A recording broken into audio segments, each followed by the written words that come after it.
You can't talk about machines and robots and cyborgs and not think about science fiction, don't you reckon?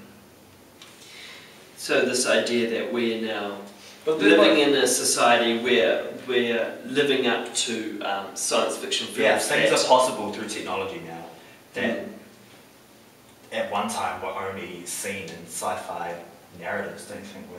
So our society is considered science fiction right now, basically. Like we're almost living in the future in a sense. Yeah, because we're all considered cyborgs at the moment as well. So what about war? Like there's a fear of the unknown, or the other, the enemy. Yeah, so... normally like just they're seen as kind of like aliens or... Yeah, so I mean, looking specifically at the virtual soldier, and it's place him in a room in front of a computer and the enemy miles away, he literally just sends out signals, information if you will, much like, you know, because it is the unknown, where the enemy is, it is somewhere, so it's much like sending out a robot to kind of explore the unknown and explore the frightening without the actual physical presence of the soldier themselves. Like virtual, I can see them kind of, through technologies, especially these virtual ones, being able to explore the territory before they make any real decisions. Right, no, yeah, that's perfect. So like, yeah, so the idea of being able to send out a virtual self, if you will, a robot, in a device that can actually pick up information before the person goes. So it's yeah, we are living in the world where it's definitely more, it's aiding us in picking up, you know, not wasting time in picking up the right amount of information. So when it is due for an actual person to go there, it's, you know, it's more worth the while, etc. Yeah.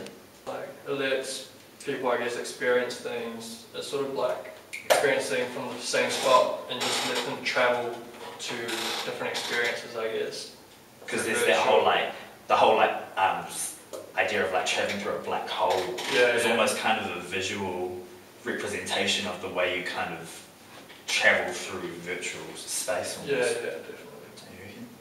What about materiality? I'm trying to...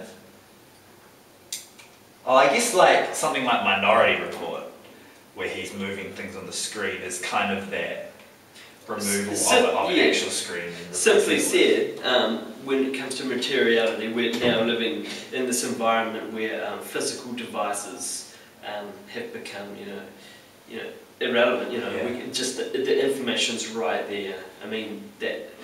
So a good one is, you know, the idea of the performance screens behind the performer, or even just the touch screen iPod. Yeah, that's exactly what I was thinking. Online books. Oh, something like Google Books is like complete removal of any sort of book, physical materiality, but the content, the information is all the same. Yeah. So I guess that just becomes most important, almost in a way. I think the thing that you're forgetting is that it's just making it more accessible. So we're now living in a world where we only want the information, so we just get it, and the actual physical presence is the hard thing to get, because it means that we have to go to a place to touch and pick it up, but we can just send information to each other now.